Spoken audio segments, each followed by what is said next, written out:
भीड़ भरी जगह में कभी ऐसा महसूस हुआ है कि तुम्हारी नजर बार बार किसी एक इंसान पर जा रही है, लेकिन कदम आगे बढ़ाने की हिम्मत ही नहीं होती।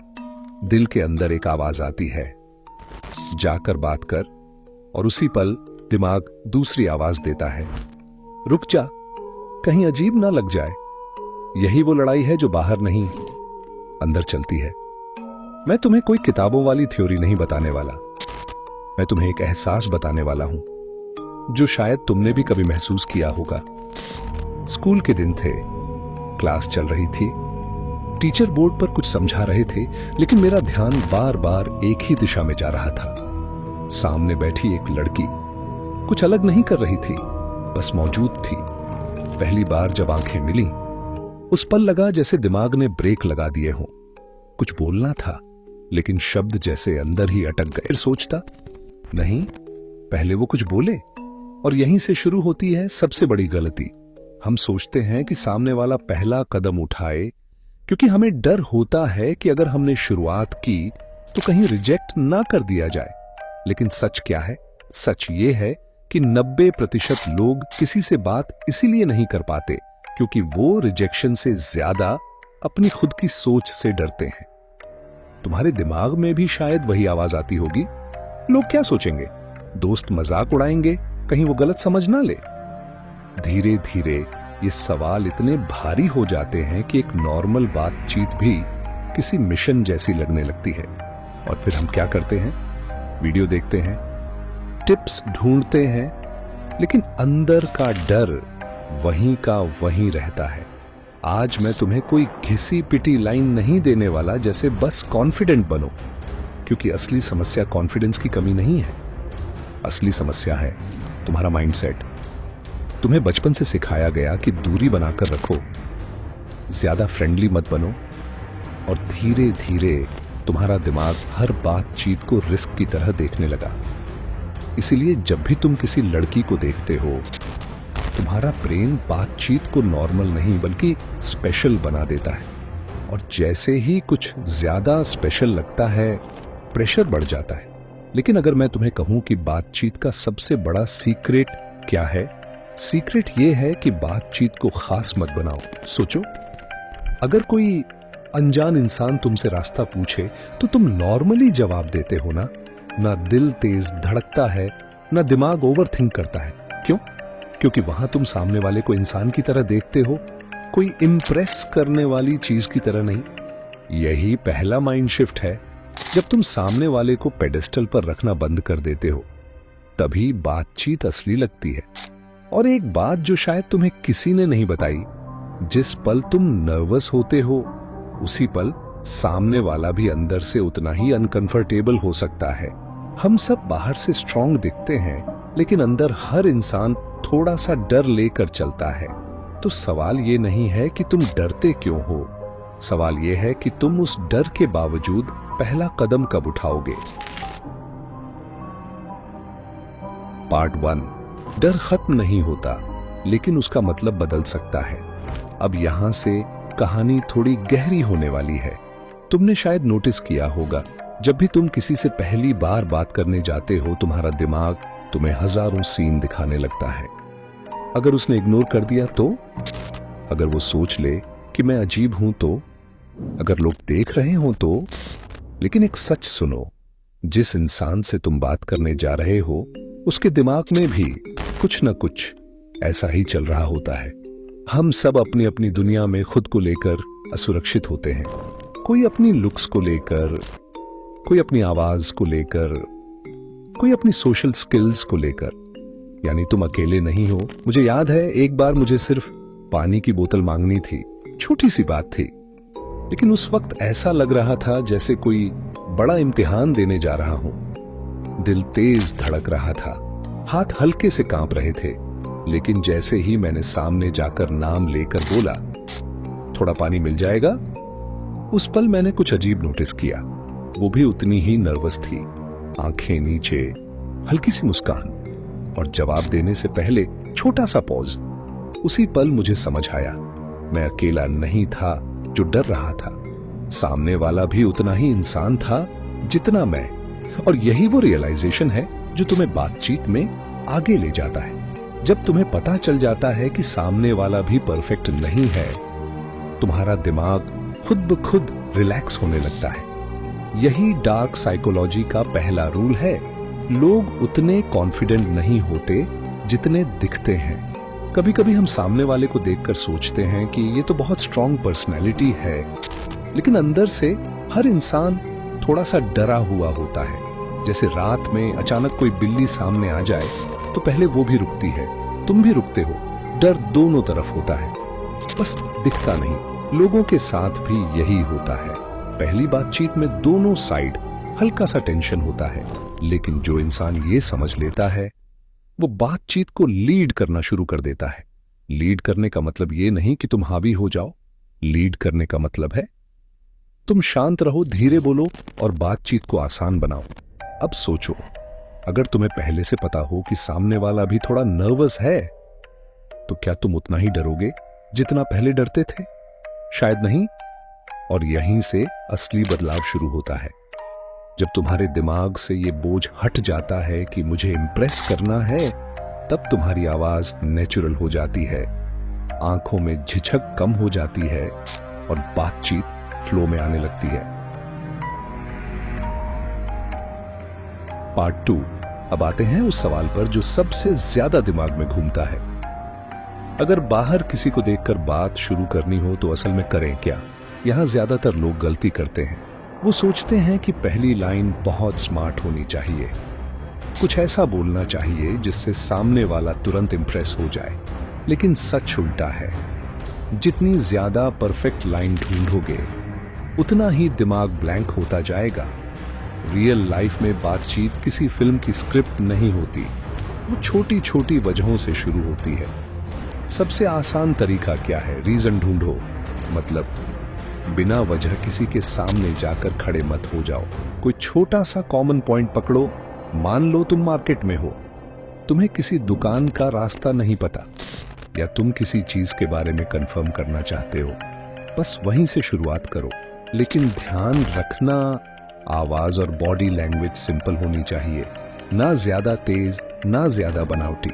जब तुम नॉर्मल तरीके से कुछ पूछते हो, सामने वाला भी नॉर्मल तरीके से जवाब देता है। यही बातचीत का पहला दरवाजा होता है। और यहाँ एक छोटी सी साइकोलॉजिकल चीज काम करती है। जब कोई इंसान तुम्हारी मदद करता है तो उसके दिमाग में तुम्हारे लिए हल्की सी पॉजिटिव फीलिंग बन जाती है। इसलिए बातचीत को इंप्रेस करने की जगह कनेक्ट करने पर फोकस करो। अब मान लो उसने तुम्हें जवाब दे दिया। यहीं ज्यादातर लोग अटक जाते हैं, क्योंकि उन्हें समझ नहीं आता आगे क्या बोलें। याद रखो, बातचीत को खींचना नहीं है, बस फ्लो में रखना है। जैसे अगर उसने किसी जगह का रास्ता बताया तो तुम हल्के से पूछ सकते हो, वहां की भीड़ कैसी रहती है, या आप अक्सर इधर आते हो क्या? ये सवाल इंटरव्यू जैसे नहीं लगने चाहिए, बस कैजुअल होने चाहिए। और सबसे जरूरी बात, हर बातचीत लंबी हो ये जरूरी नहीं। कभी कभी छोटी बातचीत भी काफी होती है, क्योंकि तुम्हारा असली गोल है अपने डर को कम करना और खुद को एक्सप्रेस करना सीखना। अब यहाँ एक और गलती होती है। कुछ लोग हर बार एक ही लाइन यूज करते हैं, जैसे कोई फॉर्मूला हो। लेकिन लोग स्क्रिप्ट नहीं होते। हर इंसान अलग है, हर सिचुएशन अलग है। इसलिए खुद को फिक्स्ड लाइंस में मत बांधो। बस आसपास की चीजों को ऑब्जर्व करो और उसी से बातचीत की शुरुआत करो। जब तुम ऐसा करते हो, तुम्हारी बातों में रियलनेस आती है, और रियलनेस ही सबसे बड़ा अट्रैक्शन होती है। पार्ट 3। अब बात करते हैं उस जगह की जहां सबसे ज्यादा ओवरथिंकिंग होती है, स्कूल या कॉलेज। यहां समस्या बाहर वाली दुनिया से थोड़ी अलग होती है, क्योंकि यहां लोग रोज दिखते हैं और डर यह होता है कि अगर बात अजीब हो गई तो कल फिर उसी क्लास में फेस करना पड़ेगा। लेकिन सच बताऊं, यही जगह सबसे आसान भी है बातचीत शुरू करने के लिए, क्योंकि यहां तुम्हारे पास पहले से ही कॉमन ग्राउंड होता है। Class, notes, assignment, exam, teacher, या बस दिन भर की छोटी छोटी बातें। सबसे बड़ी गलती क्या होती है? लोग सोचते हैं कि उन्हें कुछ यूनिक बोलना चाहिए, जबकि रियल लाइफ में सबसे ज्यादा असर सिंपल लाइंस का होता है। जैसे, अगर तुम्हारे नोट्स अधूरे हैं तो सीधा पूछ लो, तुमने ये टॉपिक लिखा है क्या? अगर पेन भूल गए हो तो नॉर्मली बोल दो, 1 मिनट के लिए पेन मिल सकता है? यही छोटी छोटी बातें बातचीत की शुरुआत बनती हैं। और यहां एक चीज समझो, जब तुम मदद मांगते हो, सामने वाला खुद ब खुद थोड़ा ओपन हो जाता है, क्योंकि इंसान को मदद करना अच्छा लगता है। लेकिन ध्यान रखना, टोन में ईमानदारी होनी चाहिए। अगर तुम्हारी आवाज में दिखावा होगा तो सामने वाला तुरंत समझ जाएगा। अब मान लो उसने मदद कर दी, यहीं से बातचीत का अगला दरवाजा खुलता है।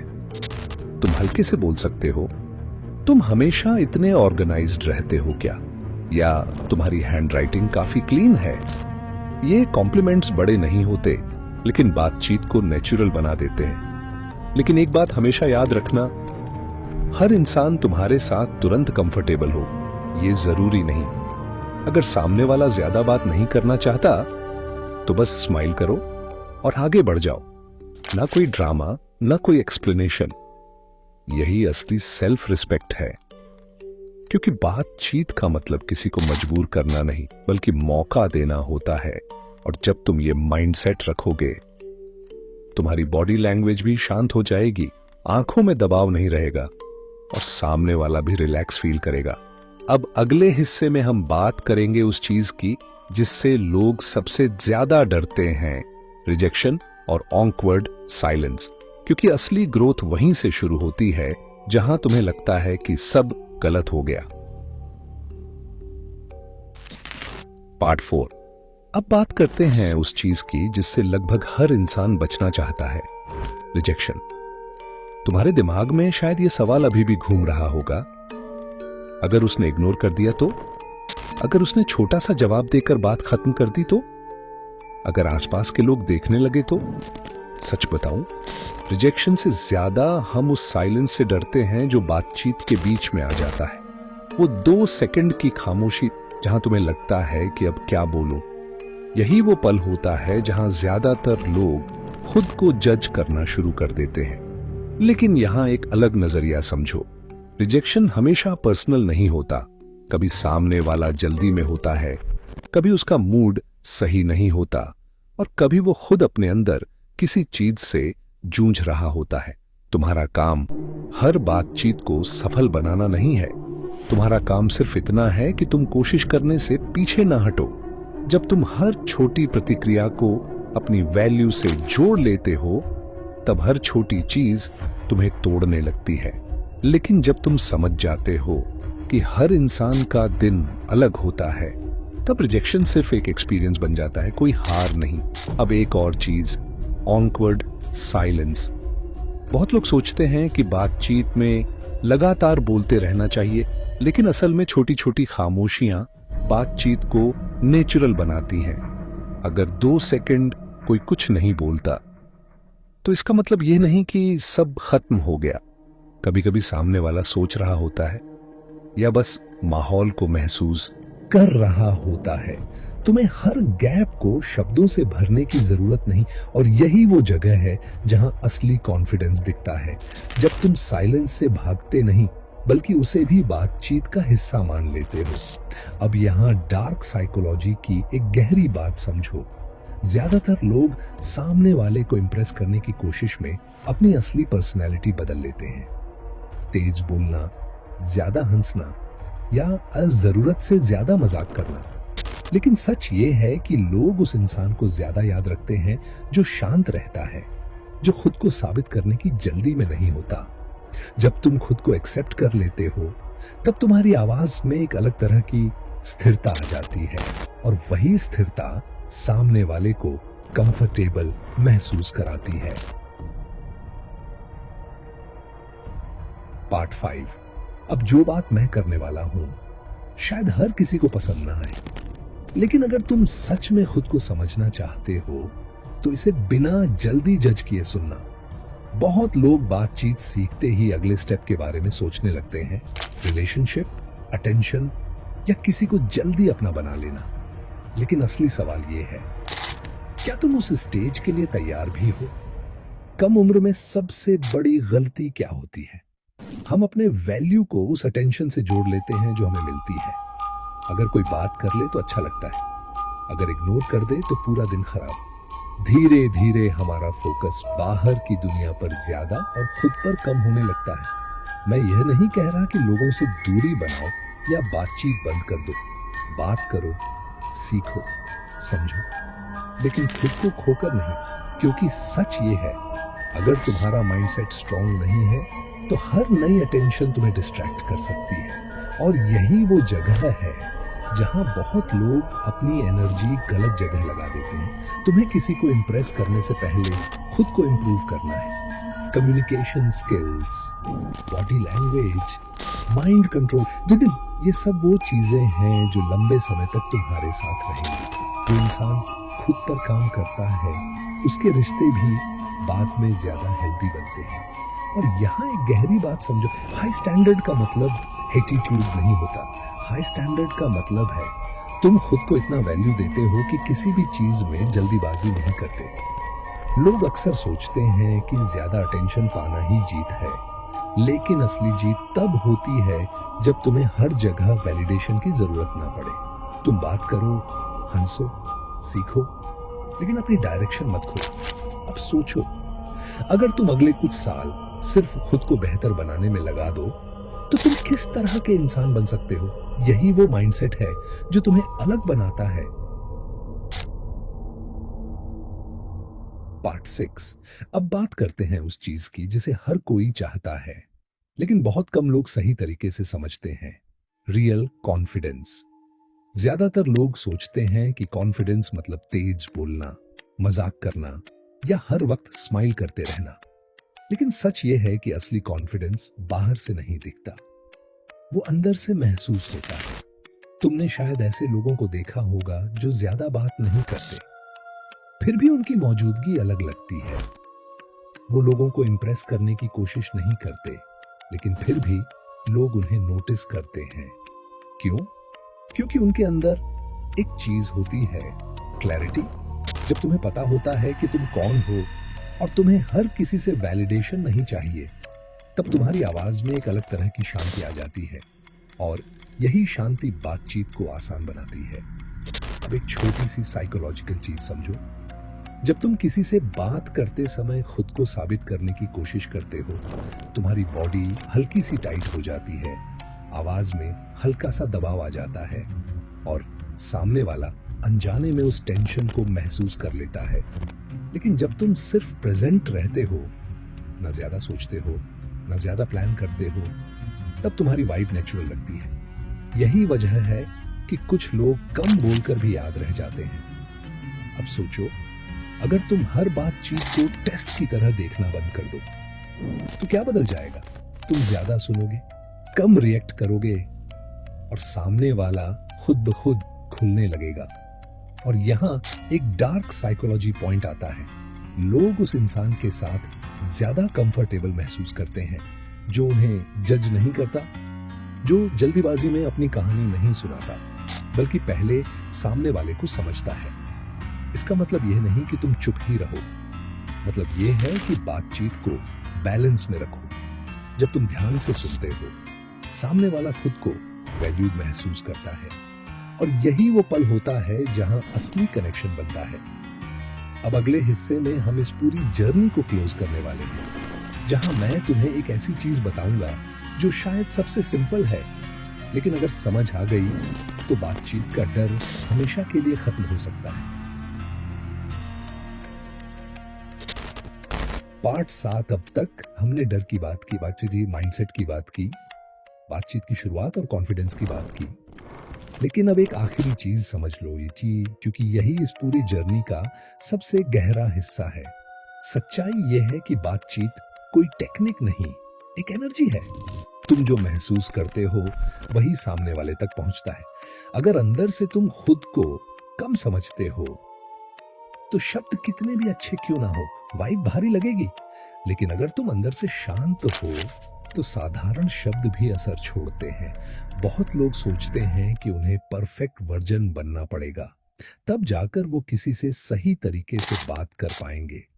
लेकिन असली बदलाव तब शुरू होता है जब तुम अपनी अपूर्णता को स्वीकार कर लेते हो। याद है शुरुआत में मैंने क्या कहा था? डर खत्म नहीं होता, उसका मतलब बदलता है। जब तुम डर को दुश्मन की तरह देखना छोड़ देते हो, तब वही डर तुम्हें सचेत रखता है, तुम्हें रियल बनाता है। और यही डार्क साइकोलॉजी का असली एंगल है। ताकत हमेशा शोर में नहीं होती, कभी कभी वो खामोशी में छुपी होती है। जब तुम बातचीत को जीत या हार की तरह देखना बंद कर देते हो, तब हर छोटी बातचीत एक अनुभव बन जाती है, एक स्टेप बन जाती है। आज से तुम्हें किसी खास लाइन या स्क्रिप्ट की जरूरत नहीं है। तुम्हें बस एक छोटा सा फैसला लेना है। जहां भी मौका मिले एक नॉर्मल बातचीत शुरू करोगे, बिना खुद को जज किए। हो सकता है शुरुआत में आवाज हल्की कांपे, हो सकता है कुछ पल अजीब लगे, लेकिन हर कोशिश तुम्हें थोड़ा और मजबूत बनाएगी। और याद रखना, तुम्हारा गोल किसी को इंप्रेस करना नहीं, तुम्हारा गोल खुद को एक्सप्रेस करना है।